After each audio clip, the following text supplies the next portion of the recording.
প্রিয় দর্শক, আবার একটা খুবই গুরুত্বপূর্ণ ডিফেন্স আপডেট নিয়ে চলে এলাম আপনাদের কাছে এই গ্লোবাল নলেজ বাংলা ইউটিউব চ্যানেলে।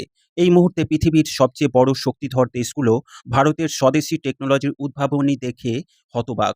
ভারত এমন কাণ্ড করে দেখাচ্ছে যা বিশ্বমঞ্চে নতুন রেকর্ড স্থাপন করছে, যা দেখে ভারতীয় হয়ে আমরা গর্ব অনুভব করছি।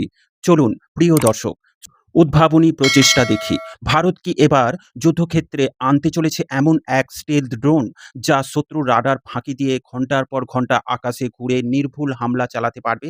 ডিআরডিওর অর্থাৎ defence research and development organisation নতুন মানিক ইঞ্জিন এখন আলোচনায়।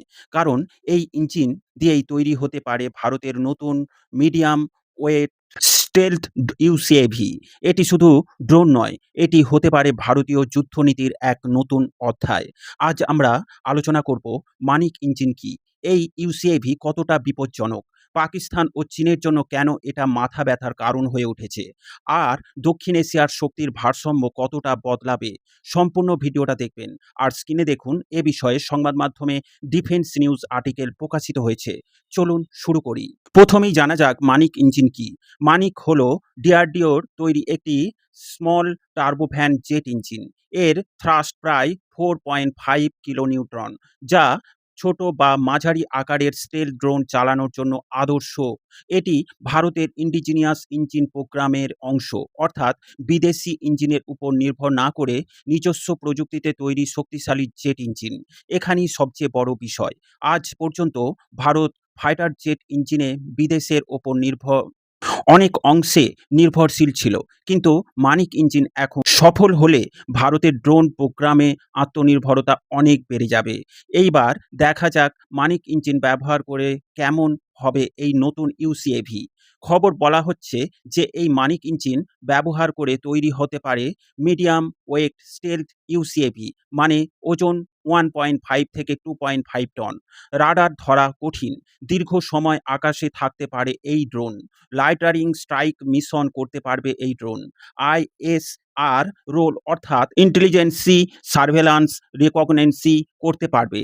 সহজ ভাষায় এটি শত্রুর সীমান্তে গিয়ে ঘন্টা পর ঘন্টা অপেক্ষা করবে, টার্গেট দেখলেই মুহূর্তে হামলা করবে। এটিকে বলা হয় হান্টার ড্রোন, স্পাই ড্রোন এবং বোম্বার ড্রোন সম্মিলিত প্ল্যাটফর্ম এই ইউসিএভি। ঘাতক ড্রোনের সঙ্গে পার্থক্য হলো ভারত ইতিমধ্যে ঘাতক ইউসিএভি তৈরি করছে, কিন্তু ঘাতক বড়, ভারী, হাই অ্যান্ড স্ট্রাইক প্ল্যাটফর্ম।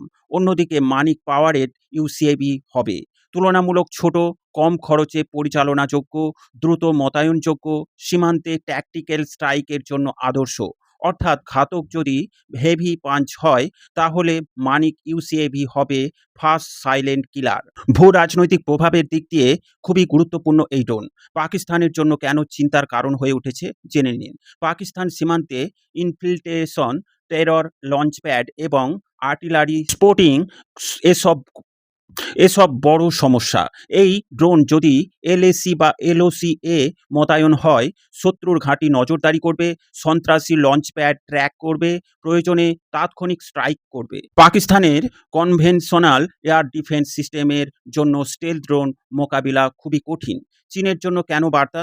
চীন ইতিমধ্যে উইং লং বা সিএইচ সিরিজের ড্রোন স্টেলথ ইউসিএভি তৈরি করেছে। ভারত এতদিন পিছিয়ে ছিল, কিন্তু মানিক ইঞ্জিন প্লাস ইউসিএভি প্রজেক্ট সফল হলে ভারতও অটোনমাস স্টেলথ স্ট্রাইক ক্লাবে প্রবেশ করবে। লাদাখ, অরুণাচল প্রদেশ, ইন্ডিয়ান অকশন, সার্ভেলান্স সব জায়গায় এটি গেম চেঞ্জার হতে পারে। ভবিষ্যতের যুদ্ধ বদলে দিতে পারে এই ড্রোন। রাশিয়া ইউক্রেন যুদ্ধ দেখিয়েছে ভবিষ্যতের যুদ্ধ শুধু ট্যাঙ্ক বা ফাইটার জেট দিয়ে হবে না। Drone, swarm, loitering munition, stealth UCAV, AI surveillance, এই সব হবে মূল শক্তি। ভারত এখন সেই পথেই হাঁটছে। মানিক পাওয়ারের ইউসিএভি সফল হলে ভারত কম খরচে, কম ঝুঁকিতে, পাইলট ছাড়াই সার্জিক্যাল স্ট্রাইক করতে পারবে। ভারতের স্বদেশী কোম্পানি ডিআরডিও অর্থাৎ defence research and development organisation Manik engine হয়তো শুধু একটি ইঞ্জিন নয়, এটি ভারতের ডিফেন্স ইন্ডিপেন্ডেন্সি এর প্রতীক। যদি এই প্রজেক্ট সময়মতো সফল হয় তাহলে দক্ষিণ এশিয়ার ড্রোন পাওয়ার ব্যালেন্স বদলে যেতে পারে। আজ প্রশ্ন একটাই, ভারত কি স্টেলথ ড্রোন যুগে প্রবেশ করতে চলেছে? প্রিয় দর্শক, এ বিষয়ে আপনার মতামত অবশ্যই কমেন্টে জানাবেন। ভিডিও ভালো লাগলে লাইক ও শেয়ার করবেন। ডিফেন্স, ফরেন পলিসি ও জিওপলিটিক্স রিলেটেড খবর পেতে এই গ্লোবাল নলেজ বাংলা চ্যানেলটিকে সাবস্ক্রাইব করে আমাদের সাথে জুড়ে থাকুন। সকলকে জানাই আন্তরিক ধন্যবাদ।